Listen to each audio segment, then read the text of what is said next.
étudiants, aujourd'hui on va faire la même leçon, c'est-à-dire du sixième année, en ce qui concerne la leçon qu'on doit réviser aujourd'hui, c'est la leçon de la phrase. Là, on a beaucoup de types de phrases. On a la phrase, c'est quoi? Tout d'abord, c'est une phrase d'un groupe de mots, l'ordre de mots est important. La phrase doit avoir un sens, c'est-à-dire chaque phrase a un sens. Alors, par exemple, on a le chat, fenêtre, chat, fenêtre, là, par regard. Alors, cette phrase n'est pas cohérente. Pourquoi? Parce qu'il n'a pas de sens. Alors, le chat regarde par la fenêtre, c'est le sens exact de cette phrase. En ce qui concerne les lettres, on doit toujours faire le majuscule. Une phrase commence toujours par une majuscule et se termine par un point. C'est-à-dire, si on a une phrase, on a toujours le point, on termine la phrase. Alors, en ce qui concerne le point d'interrogation, c'est qu'on a à la fin l'interrogation, le point comme ça d'interrogation. Et comment allez-vous, par exemple? Alors, comment allez-vous? Combien de chats vous avez? Etc. Alors, toujours on a une question, on a le point d'interrogation. Le point d'exclamation marque la joie, la surprise, la colère et bien d'autres choses importantes indiquant sur la suite. Je suis heureux, quelle bonne surprise, je suis très fâché, attention à la marche, etc. Ce sont là des phrases qui sont exclamatives. Alors en ce qui concerne le point de suspension, 3 points de suspension qui indiquent toujours que la phrase n'est pas terminée. On a par exemple soudain, j'ai entendu un grand bruit, j'ai ouvert la porte, et etc.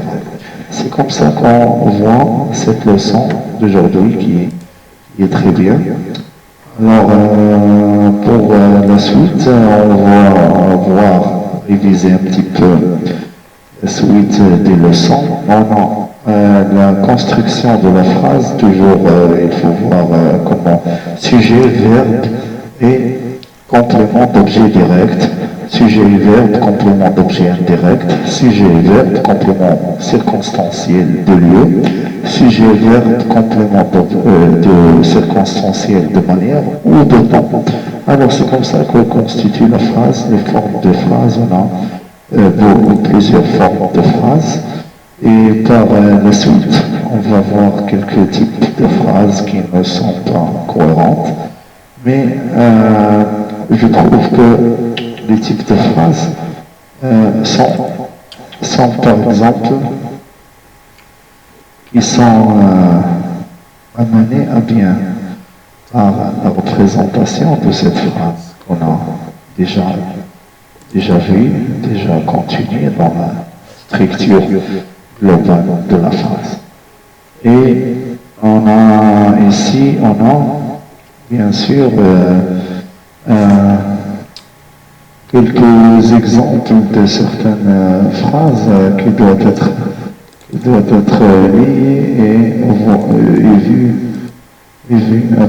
La police arrête le voleur. Alors là, les formes des phrases, on a la police arrête le voleur est arrêté par la police, c'est le policier qui arrête le voleur. Alors ces phrases ont des formes différentes. Quand exprime-t-on habituellement? On affirme où on est. Alors le policier arrête le voleur, forme affirmative. Le policier n'arrête pas le voleur, c'est forme négative. Alors on passe de l'actif au passif. On a le policier arrête le voleur, forme active. On a le voleur est arrêté par le policier, forme passive. On a ensuite un insiste sur le sujet, c'est le policier qui arrête le voleur. La forme emphatique. C'est comme ça qu'on a vu les phrases, la forme des phrases. Il faut tenir ça par cœur, car vous aurez toujours des questions sur cette manière de voir les choses. Alors, pour la suite, on va voir des autres exemples qui sont parfaitement reliés aux examens que vous allez passer.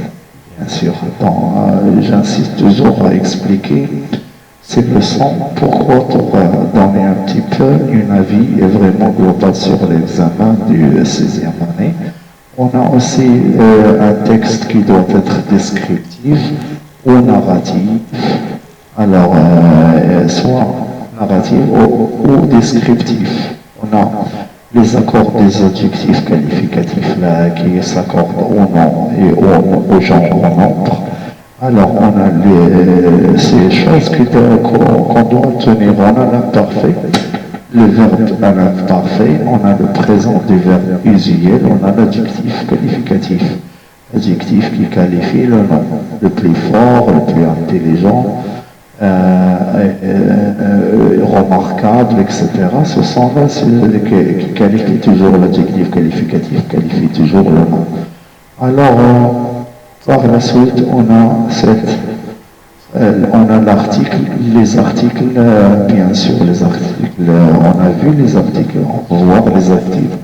On a les adjectifs possessifs, on a les articles, le, la, les, etc., les adjectifs possessifs, mon cahier, ton cahier, ses cahiers, etc. On a les adverbes qui sont reliés toujours au verbe. On a l'attribut du sujet et on a beaucoup de choses très intéressantes à voir dans cette catégorie de passage de cet examen qui doit être vraiment retenu par cœur. J'insiste toujours à passer des solutions rapides pour ceux qui sont dérangés par le temps, et en même temps, je crois que on estime toujours que la situation va être vraiment adaptée à cette manière d'étudier les textes que vous avez entre les mains dans l'examen. C'est pour cela qu'il ne faut pas se perdre avec ces révisions. Alors, on a le genre en français, on a le genre masculin au féminin. On dit un chien, une chienne. On dit des chiens, etc. Le genre masculin au féminin, c'est très intéressant à voir. On a beaucoup des éléments fondamentaux à voir. On a la préposition que vous voyez.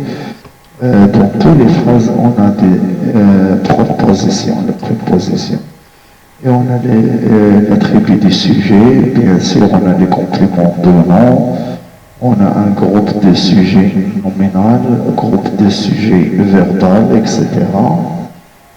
On a les adjectifs numéros, on a les pronoms relatifs et les pronoms personnels, on a les syllabes. Toutes ces choses qu'on doit réviser par cœur, je crois que nous avons déjà représenté. On a le présent de l'indicatif qui représente un temps réel. On a le passé de l'indicatif, on a beaucoup de temps à voir dans le temps. Vous devez réviser les verbes, etc. On sait que il y a on et on, ce et ce. Alors, ce et ce, c'est et c'est, etc. Ce sont là des éléments qu'il faut retenir dans l'examen. Où et où, apostrophe. Quel et quel et quel. Tout et toutes et l'heure. Alors, pour ce qui est des sons, on a des syllabes toujours à retenir, les crédits, etc.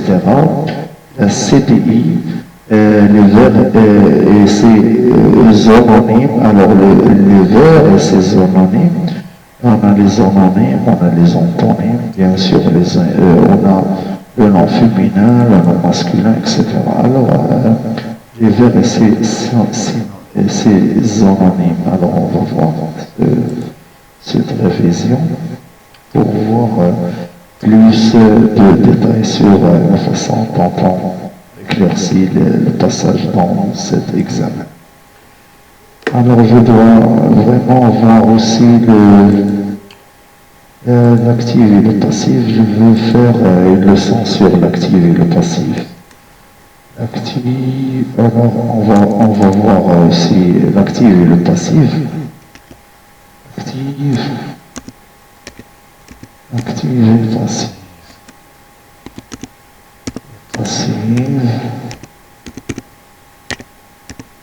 Voilà. Et on va voir ici qu'est-ce que ça va dans l'actif et le passif, bien sûr. Je crois que ces éléments de la langue sont très intéressants à voir et méritent vraiment votre attention et votre courage de continuer à étudier tout au long de l'année pour obtenir une bonne note dans cette catégorie de forme individuelle de cet examen qui s'approche. Alors, malheureusement, je crois que j'ai pas une connexion fiable pour le moment. Alors, j'espère que vous allez voir l'actif et le passif, voir les cours de l'actif et le passif, voir si on réussit toujours pas à ouvrir cette page. Alors, la page ne se voit pas. J'insiste toujours sur, pas tout simplement sur l'actif et le passif, mais sur le complément d'objet direct, le complément d'objet indirect et aussi au reste. Alors, on a les règles de la voix passive et active, on a la leçon. La leçon que vous pouvez voir facilement dans tous les cahiers ou le livre que vous avez entre les mains. Alors, je vais essayer d'expliquer un petit peu qu'est-ce que ça veut dire activer la sympathie pour cette leçon qui est spontanée et qui est directe pour obtenir aussi une grande continuation en ce qui concerne cette phase de... je crois que je vais terminer ici la leçon et je vais donner une autre leçon d'actif et de passif. Alors, voilà la page, mais c'est très long. Alors, qu'est-ce qu'on dit sur le passif? On va voir là des changements. Alors, cette page est très lente.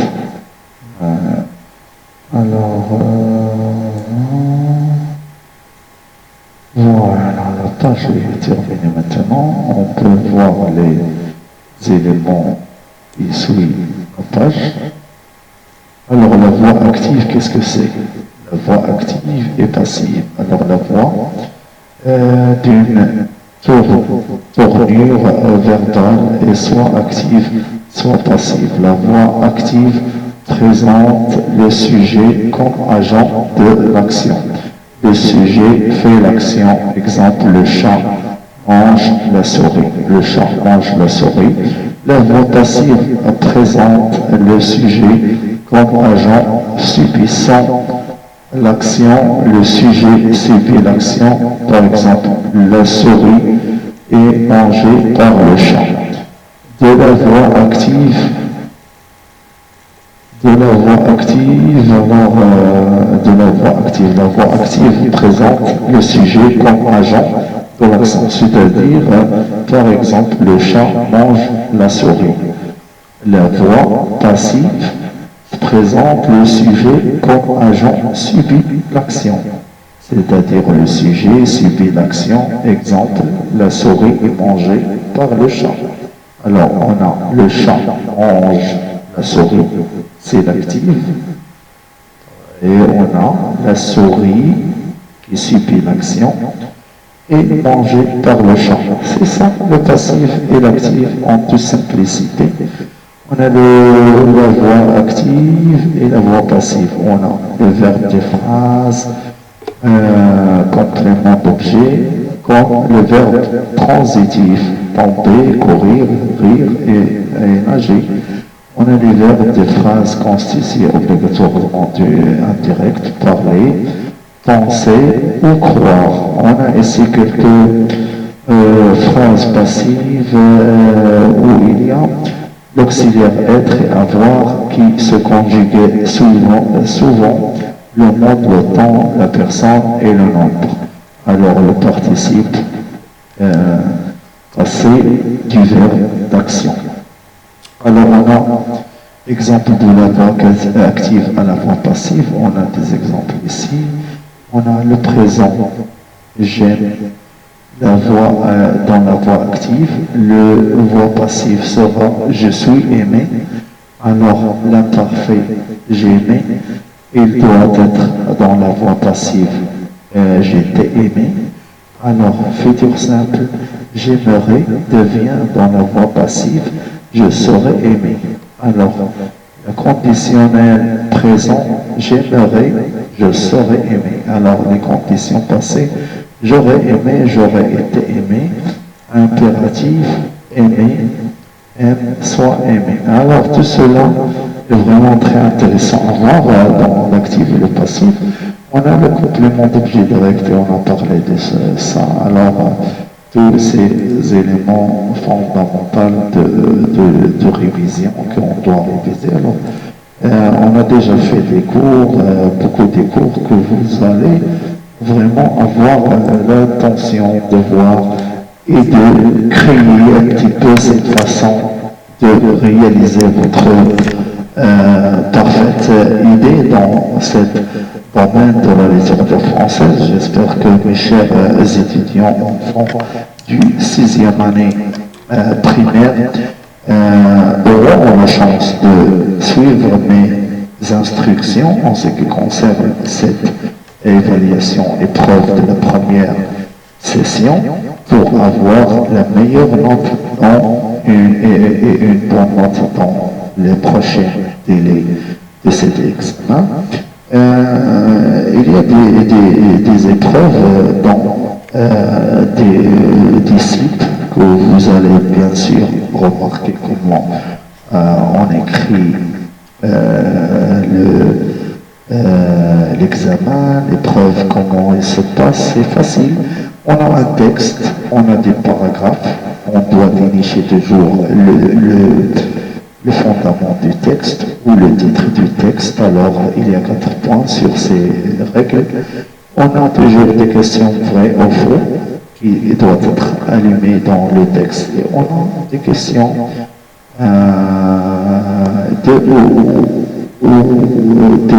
une question sur le texte. Bien sûr, on a l'expression écrite. L'expression écrite, on va avoir un texte qui est en désordre. On doit faire toujours dans la phrase le début qu'on a d'abord, par exemple, quand on voit d'abord c'est la première action, d'abord, ensuite, après, et finalement. Alors tout cela vont dans l'ordre de la phrase. Et dans l'expression écrite, il faut toujours faire de la ponctuation et faire une courte expression écrite de 2 paragraphes ou 3 paragraphes. Je crois que nous allons arriver à la fin de cette vidéo. J'espère que vous allez bien tenir les règles que j'ai posées par cœur et bonne chance pour l'examen.